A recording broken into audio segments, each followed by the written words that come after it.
Obecnie mamy takie czasy, że dosłownie strach w coś kliknąć. Klikniesz całkiem niechcący w deskę sedesową, a potem ta deska śledzi cię na wszystkich stronach internetowych. Nic nie szkodzi, że nie potrzebujesz deski i że to była pomyłka. Deska wie lepiej. No a ja kliknęłam w Szyszunię, ale w sumie pomyślałam, czemu nie? Zrobię ją po swojemu. Wszyscy mają Szyszunię, mam i ja. Szyszunie mają być dwie, więc przygotowałam dwie takie duże krople, ale pokażę wszystko na przykładzie jednej. Z obu kropli obskrobałam szef, przeleciałam primerem i pomalowałam akrylówką na biało, a na koniec zgubiłam jedną kroplę. Nie mam pojęcia gdzie. Obszukałam całą moją mikroskopijną pracownię i na koniec zamiast kropli znalazłam stare jajko. Szyszki, które z uporem lepszej sprawy śledziły mnie w internecie, były zrobione chyba właśnie na jajku, więc pomyślałam, widocznie tak musiało być. Papierów ryżowych, które świetnie pasują do tego typu prac, mamy mnóstwo, aż trudno było wybrać. W ramach oszczędności wybrałam tylko jeden papier, no i lecim na Szczecin. Jeżeli kleimy obrazki na wypukłościach, to należy je wyrwać, a potem podrzeć. Naddarcia zawsze staram się zrobić tak, aby nie zniszczyć głównego elementu grafiki.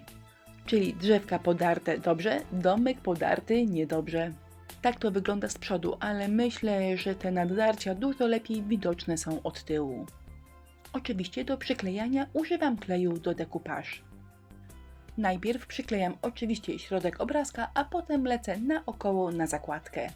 Ponieważ w tym wypadku mamy do wyboru albo zakładkę, albo zmarszczkę. Jeżeli obrazka nie podrzemy, to zrobią nam się zmarszczki, które są grubsze i bardziej widoczne. A jeżeli obrazek podrzemy, to po pierwsze sami decydujemy, gdzie te rozdarcia są, a po drugie estetycznie można na siebie ponakładać elementy z obrazka i to naprawdę dobrze wygląda. Zresztą sami widzicie. Obrazki mogłam zostawić na jajku albo bombce jako samodzielne elementy. I takie rozwiązanie wygląda całkiem fajnie, ale zostało mi jeszcze kilka obrazków na papierze ryżowym i postanowiłam je w ten sposób wykorzystać. W tej chwili nie wygląda to rewelacyjnie, bo niektóre doklejane drzewka nie pasują kolorystycznie do obrazków, ale nie szkodzi, zaraz to jakoś farbami uzupełnię. Zanim uzupełnię, to wysuszę klej, polakieruję lakierem akrylowym matowym i dopiero teraz mogę zacząć podmalowywanie. I zabrałam się do tego profesjonalnie. Przygotowałam pędzelek skośny i chciałam to wszystko pięknie wycieniować, ale okazało się, że najfajniejszy efekt osiągam rozmazując to wszystko po prostu palcem. A ściślej przyda się jeden pędzelek do nakładania farby, 3 palce oraz 3 farby. Biała, niebieska oraz ombra. Numery farb napiszę Wam teraz na dole filmu. Producentem tych farb jest Stamperia, a seria nazywa się Allegro i to są po prostu genialne farby. Nie są tanie, ale gdy kupię jakiś kolor, to starcza mi na kilka lat. Nigdy nie używam ich do malowania pudełka, bo po prostu szkoda kasy i szkoda takich dobrych farb. Natomiast przy cieniowaniu albo podmalowywaniu są po prostu niezastąpione. To nie jest nawijanie makaronu na uszy, one po prostu są świetne. Jeżeli ktoś z Was je ma i używa, to proszę podzielcie się pod filmem opinią na ich temat. Wypalcowane obrazki prezentują się tak, a teraz tylko polakierować i można kończyć pracę. Czyli nareszcie zabieram się za szyszunię, która będzie sięgała właśnie dotąd. Na wszelki wypadek wydrukowałam sobie ściągę, czyli obrazek jak wygląda szyszka. Przyda się mata nieprzebierająca, masa super lekka oraz klej Express Glue. A narzędziem, które najlepiej przeszło testy, jest końcówka pędzla. Mój pędzel kleił się trochę do masy super lekkiej, więc przyda się jeszcze mąka kartoflana. Z boku na tacy przygotowałam sobie klej, no i już lecę z tą robotą. A mój pomysł, jak zwykle bardzo prosty na wykonanie szyszki, wygląda tak. Kulam wałeczek, tnę go na w miarę równe części, a następnie końcówką pędzla wyciskam łuskę. Prosto, szybko i nawet się nie starałam, żeby było idealnie, więc jeżeli macie ochotę zrobić tą pracę razem z dzieciaczkiem, to myślę, że się nadaje. Gotowe łuski trzeba przykleić do szyszki, więc najpierw smaruję klejem.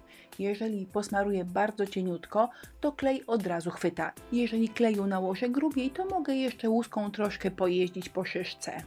Chciałam, żeby moja szyszka wydawała się taka duża, otwarta, więc doklejam z jednej strony łuski, ale z drugiej ich nie dociskam, a czasem nawet tą końcówkę odrobinę podnoszę.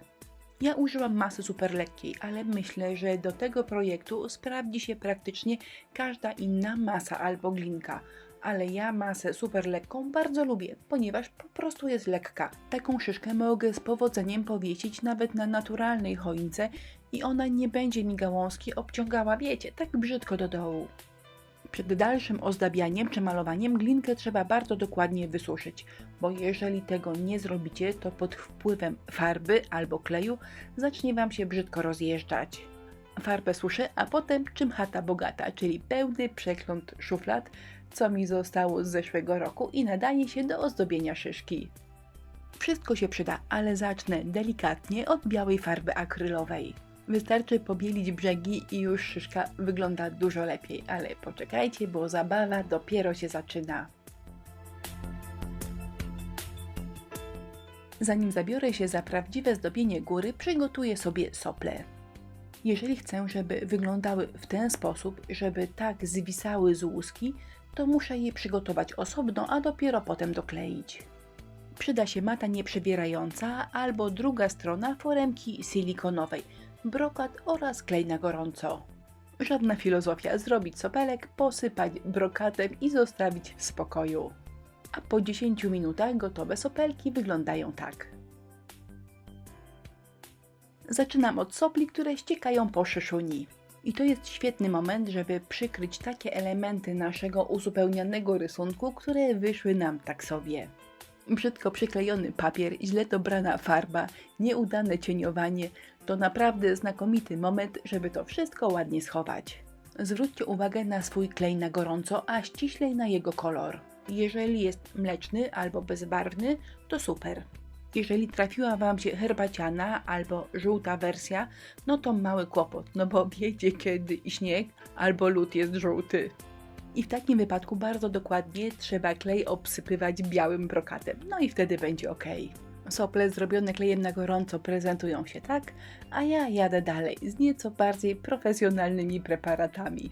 Krystaliczny lód normalnie jest troszkę rzadszy, ale ten mi wysechł, bo to jest preparat z zeszłego roku, ale i tak go wykorzystam. I jeszcze trochę śniegu i góra gotowa. Wyschło.